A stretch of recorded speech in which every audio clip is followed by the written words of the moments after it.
Number two, day before Jawbone. Y'all come and see us tomorrow night. We're going to have a big old time. Alan and company bringing you the show tonight. I think Alan's trying to get in on it with us tomorrow night, too. Hope to see them there. Um, it's going to be a fun time. Brother Kane is a remarkable band with an incredible story and rooted right here in Birmingham. And with a new album out and getting to do really a homecoming show, a lot of folks going to want to be there to see that alone. They're bringing along Stone Horses, and then we're bringing along Cattle, another great Birmingham band, and all buddies of mine and just incredible musicians. They had a big reunion last year too after a huge tour and following back in the day, and all these bands just fit nicely together. They all agreed to do Job on at the same time. So here we go. Doors will be somewhere around 6. The first band, I think on some of the ads we said the music starts at 8, but it's actually 7:30 because with that many bands you got to get going. So we'll have live music going pretty quickly after our show. So y'all get on out there, and we will see you at Iron City, downtown Birmingham. Y'all come and hang out with us. Alan and company, by the way, bringing you the show this hour. That's Alan and the whole Thompson family. Just the best folks, man. They've become like family over the years. They've been on with us for so many years, and I love when we get to go hang out with them every Christmas and do our Christmas show. And if you need beautiful things, and from time to time in life you're going to give gifts or you're going to get gifts, let me talk to the ladies real quick. You don't want him messing it up. Send him to Allen and Company. They won't let him mess up. One, they can custom create anything you desire, and if you work with them, they'll steer him in the right direction for what you want, and that's what he wants. I'm going to tell y'all, he just wants to know how much. You can get anything you want at Allen and Company and design it exactly like you want it, and they'll hold both of your hands the whole time, especially on an engagement setting or even an upgrade to that old wedding set. If you want to put a bigger diamond in there these days, they're ready to help. Gift giving ideas all over the store for men and women. Some beautiful stuff in there. And then you're working with the family. I always talk about the ongoing maintenance too, because that's a big part of owning nice pieces or even just sentimental pieces that aren't that expensive, but you want to take care of them. There's always sentimentality attached to this stuff. So for your cleanings and fittings and resizes and broken things and missing stones, you can take it to Allen and Company, and they'll never have to ship that piece off to anywhere. It's Allen and Company in Vestavia on Highway 31, Allen and Company. Real quick before I get to Tom, and we'll throw the phone lines open too. We've got probably one of the lighter shows today we've had in a long time. There's just not some big urgent story in the moment. That could change before 6 o'clock. So we'll throw the phone lines open. But there have been some fisticuffs on and off in China as Trump has moved about with some of the Secret Service details and the Chinese police. And a lot of this is you're not seeing this on the TV cameras because that's not the role of the security details, but they have gotten sideways with each other, pushing and shoving, shouting matches where Secret Service wants to go into a certain area to secure it, and the Chinese don't want them to bring their weapons in.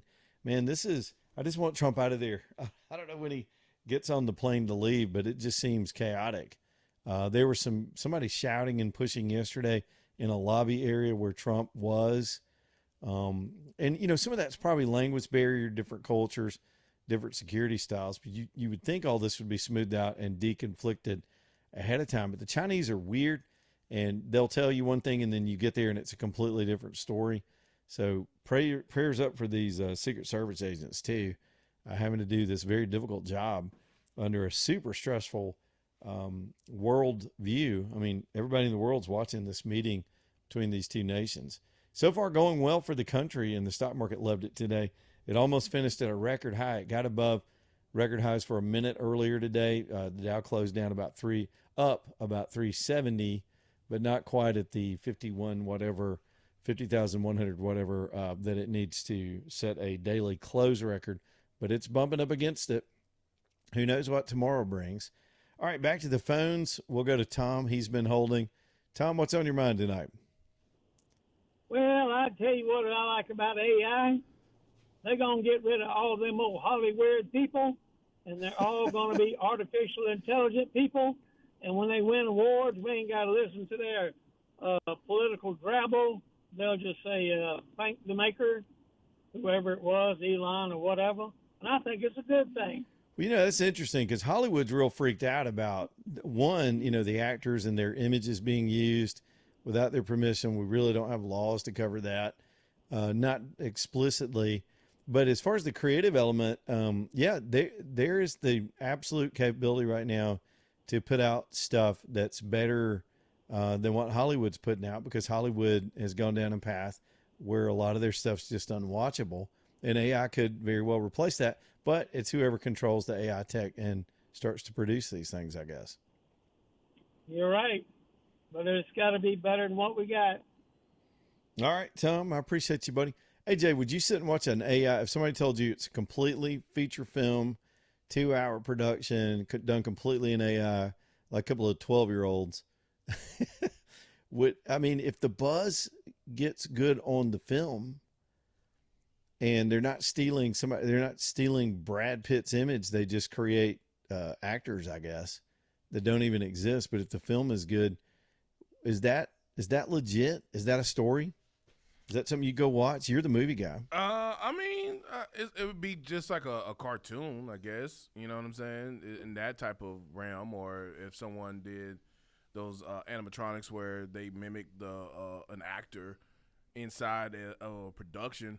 I mean, if the plot was good, if the storyline was decent, and it created a buzz where people are going, "Hey, this is pretty good." yeah. I mean, I'll watch it. You know what I'm saying? Now, also too, the problem with a lot of the AI is that it's the sometimes the motion of action that the AI image looks is fake. doing. It gets off a little bit. It's like a old school Chinese kung fu movie. Yes, it's slightly just. Well, to me, CG has become that way the last 20 years anyway. There's so much of it in the movies. The action movies just don't even pin me to my seat. I don't feel suspense whatsoever. I feel like I'm watching a cartoon. And that's why I've kind of gotten bored with them. But in the days of stuntmen, when you see something crazy, it's like somebody had to do that. There's a little more reality to it. But eventually AI will get smoothed out and it'll look real, I guess. There's a lot of people think they have girlfriends online. I'm just saying. It's some boy in Taiwan pretending to be his girlfriend. It's weird, man. This whole thing's weird. So, yeah, let me stick with Hollywood for a minute because I've been slowly talking about it. Huge controversy about the Odyssey movie that's coming out. Everybody knows the tale. You had to read it in school, Homer's Odyssey. And Christopher Nolan, Batman, all those big movies. Probably one of the most brilliant filmmakers in our day. Got his own thing, got his own style. But he had taken on this big task. They got all these A-list actors, and they got this massive director. And he went to these great lengths for authenticity. And so I'm thinking, okay, he's getting away from... I was excited about the film coming out because he's getting... In other words, they actually did a lot of the stunts. They used real actors to recreate scenes and not just digital extras. He even told he was so detailed and being authentic with certain parts of the film. And so I was excited. I thought this is going to be an immersion film where they're trying to bring that story to life, a Bronze Age tale about a Greek history. And then it comes out, the trailers have come out, and it looks like total trash. And then we start to find out more and more about why. And there's a lot of reasons for that. And it's funny because it goes back to Tom's question. My theory to Tom's question is it's not AI that's going to do Hollywood in, it's Hollywood's going to do Hollywood in. And AI is coming along as an alternative to their nonsense right at the right time, perhaps. Let me explain. So Hollywood started in 2020 when the social justice movement kicked in fully, started putting these quotas on films. If you wanted to get considered for the Academy Awards and the Oscars, or if you wanted to get funding, you had to have this checklist in your film, whether it made sense or not. And I get the intent of creating more diverse characters and allowing more opportunities for actors of different backgrounds. That's noble, but it doesn't fit sometimes. And when it's forced, it turns off the audience. It ruins the experience. So it's not just race swapping. That's the easy argument about Odyssey, because they cast a woman who doesn't look anything like the Greek Helen from the actual description in Homer. All right, so I can look past that for a minute. because he had to do it. They have requirements that you cast transgender characters, non-white characters, and no matter what the hell the film is or what the storyline is, you got to shove all that in there. So Nolan did it. And then there's other criticism other than the identity stuff that Hollywood forces. He uses, it looks like Batman, the armor doesn't match the period. Now, granted, it's fiction. But what's funny to me is watch all the arguments over it. And I think Elon Musk has gone after it too. So the Greeks are really taking umbrage with it because this isn't just a piece of fiction that was written a long time ago. It's a piece of fiction that defined their civilization and some of its greatest leaders that are connected to each other. Alexander the Great studied it and admired Achilles. Napoleon studied it. All of these massive generals. And then it gets deeper, and I'm like, okay, I'm hearing all the criticism. I might still watch it. I don't know.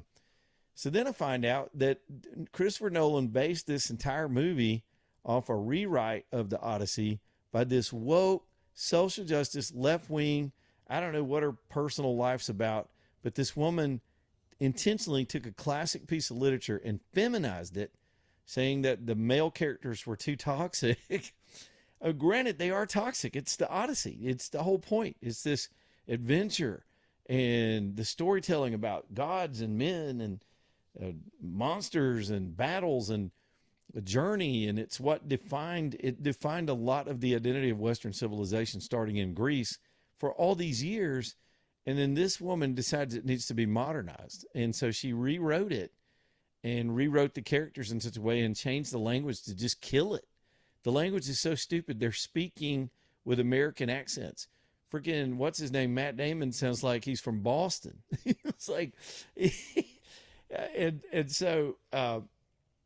so there's this, before it even comes out, and sometimes people believe controversies ultimately will be good. Anytime you have controversy, gets buzz on the film. I think the film was going to have buzz anyway. But Nolan made all these conscious choices. He cast a rapper, a modern day rapper, to do some of the music, which doesn't seem to fit. I guess he's trying to Americanize it. So more than, I guess, American conservatives who are sick of getting woke stuff shoved down their throat with everything, and getting preached to about these things, and men not being represented as strong men on film. You got the Greeks who feel like their culture has been completely appropriated and robbed and bastardized and watered down and Americanized. So it might as well be a McDonald's cheese. This whole film may be a McDonald's quarter pounder to them. They hate it. They hate it. They're mad about it. Now, there have been other, obviously, depictions of the story. There's some that have been out recently, and I guess future people will lean on it. But here's my point for telling you that whole backstory if you haven't already followed some of this debate online. Y'all go see it if you want to. I don't care. But the series of criticisms about every choice they've made before anybody's even seen the film has created all this stuff. And then here comes the AI argument that Tom just brought up. So why not? I mean, there may be right now to get something like this done is millions of dollars, and you got to pay all these actors, and the storytelling sucks, and the forced agenda makes it not believable. Why go to the trouble to get the boats right and then get the actors wrong, or get the costumes wrong, or get everything else wrong, get the dialect wrong, just screw the whole thing up that way? And so if given a choice, I can see a time where people are so fed up with the agenda stuff that if somebody just produces a ballsy story that connects, whether it's AI and completely fictitious and there's not a live human in the movie that they create, that could draw an audience. Again, not because people are drawn to the tech, but just people are sick of the old establishment, Hollywood establishment, and what they do, and their sanctimony, and their off-screen antics, and their lectures at their award shows, and all of their hubris. That, I think their whole industry is dead and they don't even know it yet. They're whistling past the graveyard of their own arrogance every single day, and this tech's going to eat them all alive. I'll get the popcorn, pun intended, back in a minute.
It's 324, Leland Live, Talk 99.5, Floor Tech Concrete Coatings next up here on the show. Man, this is a cool product. It really is. It is, when you coat concrete and you put that flake in there with the different color variations, and it gives everything a nice even color, and also protects, this kind of stuff can protect against oils and spills and other paint. And concrete floors are just like sponges. They get nasty over time. There are a couple of spots in my workshop that already drive me crazy. Just a couple little incidents that happen. And this is why you do the floor coating. And for years, some of y'all have had this done in garages and on those floors, but it always kind of fails. One thing that happens is that within months, sometimes less than that, it'll yellow. It doesn't stay the same color. It turns this sort of milky color that's not what you ordered. It's not what you wanted. And then over time, some of the even more inferior products will start to pull loose. You get into a garage with hot tires after you've been driving, and you're turning that wheel, and it just rips it right back up off the floor, and then it looks real bad. And so Kevin and his team over at Floor Tech, they looked at the industry and realized how much is spent. It's a multi-billion-dollar industry, and they said there's somebody's got to make a better product. So they just went and made a better product. They got in the lab, studied why these other products fail, and fixed it. They fixed it. Let me put it very, very simply, by taking the solvents out of the product. And that changed everything. It dries quicker. You don't have that off-gassy smell. And they got a lifetime of the installation warranty on their product. They're so confident in it. It's not going to yellow. It's not going to peel. It's going to stay on the floor. It's going to keep looking good and outperform all these traditional coatings that just don't get the job done. Y'all need to get Floor Tech to come over and give you their demonstration. It's like a science class. They'll explain to you exactly why their product is better because it doesn't have the junk in it. And then they'll come do the job for you. They hire their own workers to do the install. They don't sub this stuff out to other people to mess up. So it's going to be done correctly. They stand behind what they do. 24-hour dry time, so you're not without your floor for a long period of time. Reach out to them, let them come show off for you. It's floortechcoatings.com. You put a K in there, T-E-K, floortechcoatings.com. Let them come show you what they can do. Decks, sidewalks, retail spaces. Some of y'all have concrete in your retail showroom, commercial showrooms. Floor Tech Coatings, T-E-K, floortechcoatings.com. Locally owned and operated, and y'all will like working with these guys. They're great. All right, let's hit it, man. We got more calls about the movies. I'm loving this conversation. Line 3 is Hazmat Jim. What's up, Hazmat Jim?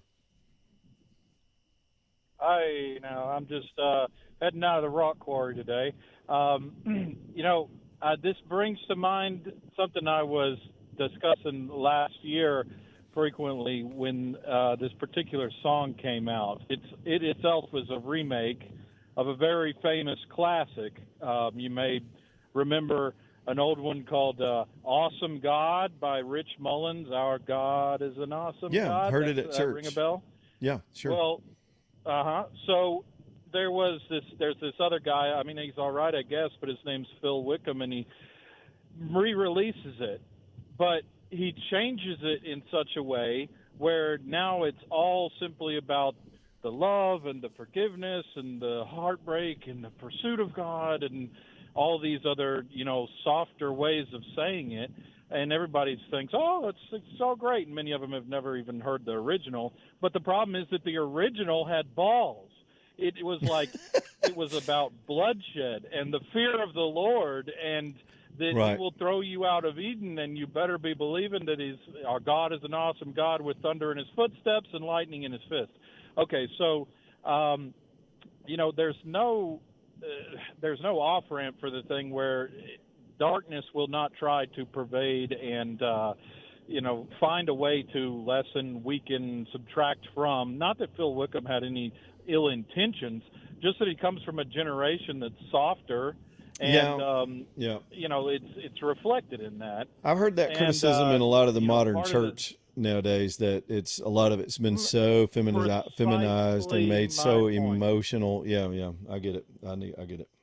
Well, as I was a street minister in Birmingham for about 7 years before I became a missionary for a while, and I used to minister with a guy who was infamous for he was known as the guy who would go to Dearbornistan, Michigan, by way of the local butcher shop and preach with a pig's head on a stick in downtown, Jihadisburg. And Is he so just trying to they get hated him trying to there, get but hit? he was the type of guy that would say no to its face. Right. All right, Hazmat, Because the real good story. I God- just got to get this breaking here. The music's playing. Good call. Man, we got down a road with that. Eddie, hang on, man. Eddie in Wilsonville's next. We'll kick it around tonight. Slow news day, so we'll talk about what y'all want to. 545-9950 is the phone number. Leland Live. Talking NM5 back here in just a minute.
All right, y'all, 3:34. We're just rolling through the afternoon today. Distinctive Pools next up on the show. Y'all go get that pool done. Get that pool done this summer.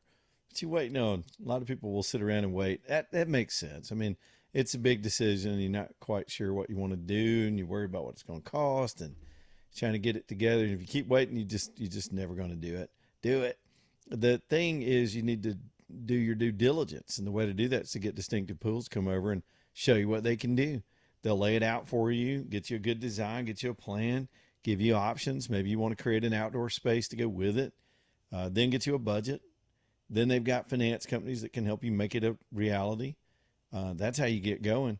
You need to at least check into it. Distinctive has been around for years, decades, probably more than 100 years experience between Gary Levesque and his whole crew. And these guys are the best in the business. You can look at the examples of what they do online. There are lots of beautiful pictures of their projects. So reach out to them at distinctivepools.com, distinctivepools.com. All right, is Eddie still there, AJ? We'll get Eddie in here. Then we'll keep on going. He's talking about oil today, I think. Eddie, what's up with you today? I mean, I wanted to ask this question yesterday, but doggone, I followed up behind a moron that wanted to attack your intelligence on the subject and the character of the big dog behind the glass there. And Oh, man, I yeah, got sidetracked. people do that. That's okay. But my question was, last Monday, the news, everybody was talking about Iran being 24 to 48 hours away from having to shut off their oil wells. Are we being lied to, or did they find a new way to hold the capacity of the oil? No, they started. Whatever happened to that story? They started dumping oil into the water around Carg Island, and we've been monitoring that for several days now. They're dumping it anything they can, but they can't. They haven't, to my knowledge, they haven't stopped the pump, so to speak. Basant was talking about it today. They can't pay their military anymore. They can't sell the oil that's coming out. They're running out of places to put it, and so an oil slick was spotted last weekend off Carg Island, and they're just literally they piping it straight into the ocean, and it's creating this environmental issue all around them just to keep from having to shut those pumps off. So that's why we listen to this show. The news ain't covered any of that. Yeah, they're not covered. All we heard was if they shut them off, they're going to be incapacitated, might not ever get them back online. But well, they're not going to cover it, Eddie. They're not going to cover that. Yesterday we had an eyewitness from the CIA tell us that Dr. Fauci lied to the whole country about creating the coronavirus that killed your pawpaw. And I had a touching note from a lady that listens this morning and about her dad and how he struggled and what COVID did to him. Anthony Fauci paid for that to be created in a lab and then went over to the CIA and redirected them to cover himself. And he's still getting away with it. And that didn't even not a single network covered that last night. I would say disgusting hypocrites, but that's just disgusting cowards is what we got up there. No, yeah. Love the show, brother. Thanks, Eddie. Here's Tim in Coleman. I'm loving all the calls tonight. We get to kind of freestyle on days like today because we really don't. I think because Trump is in China and they're 12 hours off from us, all of those news headlines hit early in the morning. Then the news day's been kind of slow today, which I can kind of dig it. Oh, did we lose that call, AJ? Yeah, I accidentally hit two buttons at the same time and dropped I've done that. Tim, if you're listening, AJ fat-fingered your call. I do it all the time when I'm in the studio when I got control of the phone. You'll try to hang up on one, you'll hang up on the wrong one. We love you long time. We're not trying to hang up on you. Let me see if there's anything else I can shove in real quick because we did have I talked about the dam bomb down in Mobile, and yeah, it was actually a bomb at a dam, an IED at a dam. That's a huge story that I'm waiting to get further developed. I'm understanding that, boy, I thought we were going to get a whole day to not talk about the map wars for a minute since all that came up, but it looks like Louisiana has now passed their new updated map through their Senate.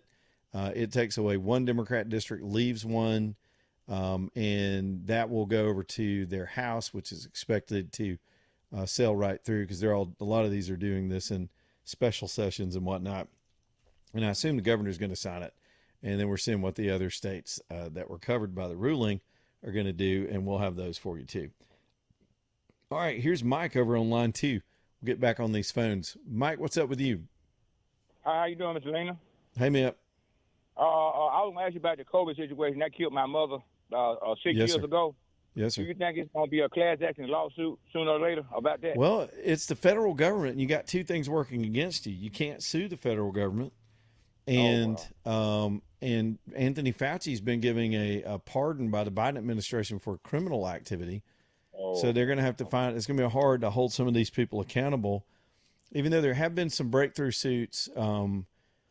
You know, it started with him lying about the nature of it and not telling the hospitals what they were dealing with, and people were just dying over intubation, and then some people had something other than COVID that was getting diagnosed. It was chaos.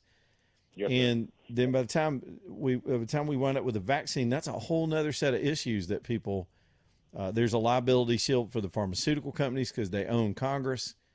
And so whatever they wanted to throw out there to pretend we were all being vaccinated is still out there. And some of that stuff's been pulled off the market. I don't know that. This new virus? Which you talking about the norovirus or what's the other one? No, the hantavirus. Yeah, that's very common. It's hard to transmit, and that's not going to be a pandemic. Okay. Thank you, sir. You have a good day. Hey, thank you, Mike. Yeah, look, good questions. It gets into the weeds, and I'm not making excuses for these people, but the system. I've said this before. It's a euphemism in a way, but keep it in mind. And whenever you see something go down, and it just seems like there's no accountability, the system protects itself. Just know that. Just apply that to a lot of things you'll see government do. Even Thune holding off on the SAVE Act. You'd think the Republican leader would be for something that functionally would benefit his party, if nothing, if it wasn't just the right thing to do and giving integrity to our much disputed elections in this country, all those reasons. He'd just want the advantage to keep himself in power. But for some reason, he's hemming and hawing. The system protects itself. There are enough people in the right places that are connected to the right people in the right places that the people in charge, why would they want change? Why would they want trouble? They don't like boat rockers. We've got all these ads running. I heard one a little while ago, some guy saying, I'm going to go down there and change Montgomery. The hell you will. You're not going to change anything. Believe me, I tried. You're not going to change anything. Because the people that own the place are the same people that owned the place when the Democrats ran the place. Then the Republicans take over, and they're doing the same damn things to us. It's because the consistent thing are the people that write the checks to get these folks elected and get them their free golf trips and the things they get out of being in office. And so it's not going to change, and one person can't change the legislative body. You got to have a group effort. And the group effort's not there because all you need to kill something in a lot of cases is one or two key people. You don't need a majority. You need a majority to pass things in most legislative bodies. Even in a governor's office, you've got to have the right people around the governor to get a governor to move forward with some action.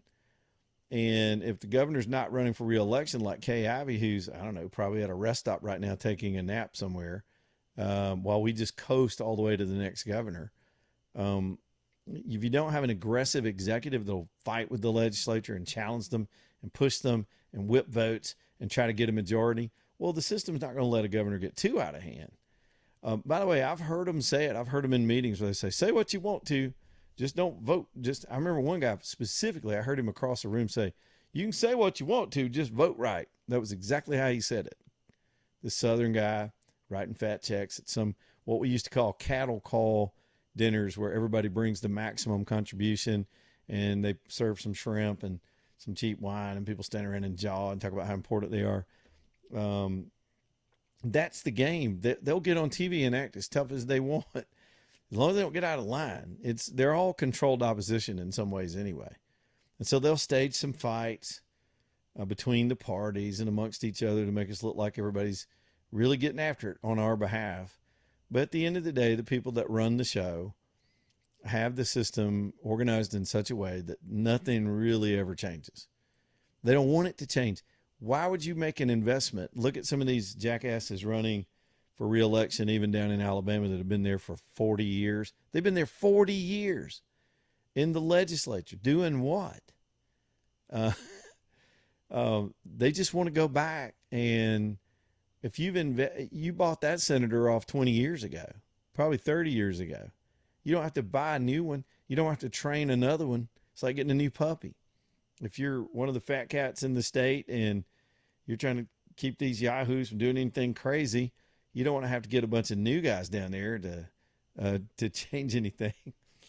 Man, I used to be so naive though and thought that the business community would really love a plan to go in there with a clean slate and start over with some responsible people after things had gotten out of hand, especially when the Democrats were running it. I remember I even developed a whole slideshow and had a huge meeting with some executives down there, and I called it clean slate. I said, here's what we're going to do. You get these 10 seats replaced in the Senate, then you do this, and then you got a chance to move forward with this agenda. They all nodded, but they also looked horrified. It was like, no, man, we don't. I know he votes against us, but that's Bobby Tom, man. We've known him forever. They had him under control. He gets to go home and pretend he's fighting big business. They had him under control. And I was feeling that in the meeting. Oh, it's just so many lessons that I've learned. Makes you cynical. You can't totally give up. But yeah, Fauci is part of a deeper system and he'll never be touched. Even though he should be hanging by a rope from a tree in the middle of Washington so kids can come throw rocks at him when they get off the tour buses. Rocket is on line 3. What's up, Rocket? Hey, Lena, did you ever get Catherine Robertson in like interview her?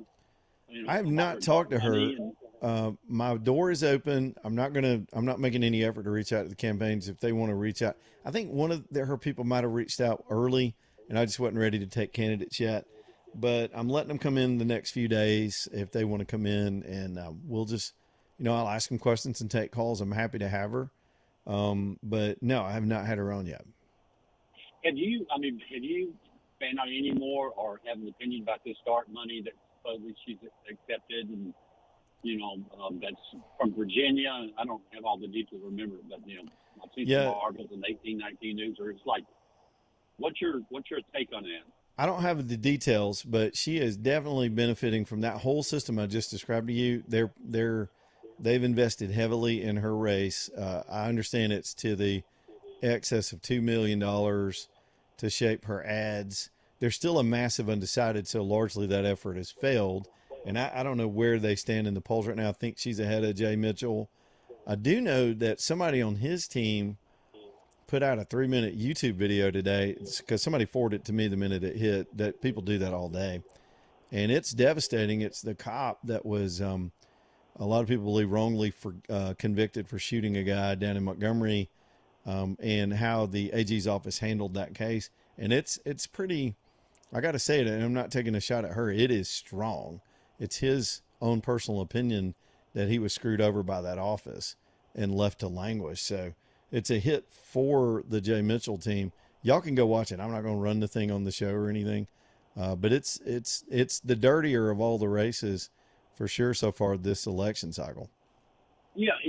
And how can they justify the situation where they say, okay, we'll let you out of prison, but you've got to admit that you're guilty, just so they can save, their face and their asses about, him. I mean, that's just like, and she touts, I've got the support of law officers and sheriffs from, across the state.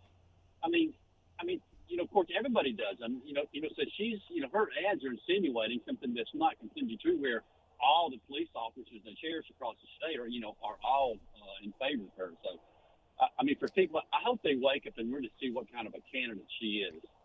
Thanks for letting me call. Thanks, Rocket. Yeah, look, obviously he's no fan. I know Jay Mitchell, so I've been clear about that from the beginning. I'm voting for him. I try to stay out of the campaigns and not run their campaigns or, advocate for the defeat or the victory of any of them. But this has come up repeatedly. When it first came up, I wasn't sure what to make of it. Somebody called with the accusation on the show, a couple of months ago. I had to dig into it. The I guess excuse and I understand the general reasoning. Let me just dig into this for a minute since it came up. The general reasoning from the Attorney General's office is they have to, as the AG, uphold county convictions. The conviction in the case of this officer was in Montgomery County. right after I think it was after the Ferguson incident, when we really had mob justice in the country. There were intimidated juries that were going after every cop that was accused of doing anything, even if the cop was correct. And it was harder for police to get fair trials, period. It just was. And so in this case, anybody that went back and looked at the case knew that the circumstances were justified, but they sent this cop to prison, and the AG's office claims the reason they didn't intercede earlier is they had a lawful duty to uphold convictions, which they do in some cases. But the other side of that story is they do have some discretion in how those convictions are appealed and how they move through the system. In other words, okay, so this cop's a defendant. He's convicted. It's up to his attorneys to appeal. And when they go to the appellate courts, the AG's office has to represent the state. The state prosecuted, technically, it happens in the circuit level, but the state defends and does all the appeals after people have been convicted. So in a pure sense in the system, the state stands behind the prosecutions because it all falls under that umbrella. And it's you always hear a case called the state versus, in this case, it was Officer Cody Smith, the state versus Smith. And that's how the case gets appealed. So the attorneys on the other side are the AG's office. Well, look, I'll tell you what I'll do. It's probably unfair to play. I don't want to give a campaign ad, but it's on the table. I'll play you a snippet of what the officer says happened. And look, I don't know if this is effective because it's Thursday. The election's Tuesday. Most people haven't decided anything, but this is out there floating around on YouTube. We'll talk about it here on the other side. Just to give his words, not mine, as to what the case is about. Hueytown Pawn bringing you the show tonight. That is Tommy and his team over there at Hueytown Pawn. Now, normally I'm talking to you about the incredible gun counter and the deals and the stuff he brings in from time to time. I still encourage you to go over there before you buy a gun anywhere in town of any type. Just go over there and comparison shop at Hueytown Pawn. Get to know them. You'll find another place you like to gun shop. I'm telling you, it's worth the drive from all over Birmingham to get over to Brook Lane Drive in Hueytown. But otherwise, he's gotten in a new batch of these Larimore trailers built here in Alabama. I love buying a good Alabama-made product. And he's got them on site. They're ready to go. He's got financing on them, which you're not going to find everywhere that sells utility trailers. These are smaller, single-axle, just hold everything kind of smaller trailers, which are so useful and easy to put away and store and get stuff done from time to time when you need it. At Hueytown Pawn, again, the entry-level price is $14.99. Can't beat that anywhere. Well-built, Alabama-built, and available now with financing at Hueytown Pawn on Brook Lane Drive. Y'all go see him. Back in a minute.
All right, y'all. Work Trucks bringing you the show tonight too. If you got a business or organization or any need for a basic strip down, get it done muscle truck, these aren't princesses. These aren't fancy. They're made for work, and that's why they call it Work Trucks. Box trucks, vans of all shapes and sizes, whether you're talking about cargo vans or passenger vans, and the flatbeds, the dualies, the bucket trucks, the crane trucks, the electrical trucks, the plumbing trucks, the pickup trucks, just with nothing on them, all down at Work Trucks, pre-owned, so you're going to save money. Gone through 125 points. Everything's ready for you to wear them out. They'll even put extended warranties on them. It is turnkey shopping, and I'm telling you, man, you'll waste a lot of time trying to track these down yourself. You need to be focused on bringing in revenue. Let Work Trucks handle your trucks. Downtown Birmingham, 3rd Avenue South. Work Trucks. Put an X in there when you spell it, TRUX, worktrucksllc.com. So the controversy goes back to this conviction of Officer Cody Smith. And it appears, I don't know who produced this. It's clearly a Jay Mitchell ad and production, but he tells his story about what happened to him and how he was convicted. My dad was a cop for 36 years, idolized my father, and I was just hook, line, and sink on law enforcement. I like helping people. I have a servant's heart. That's what drives me.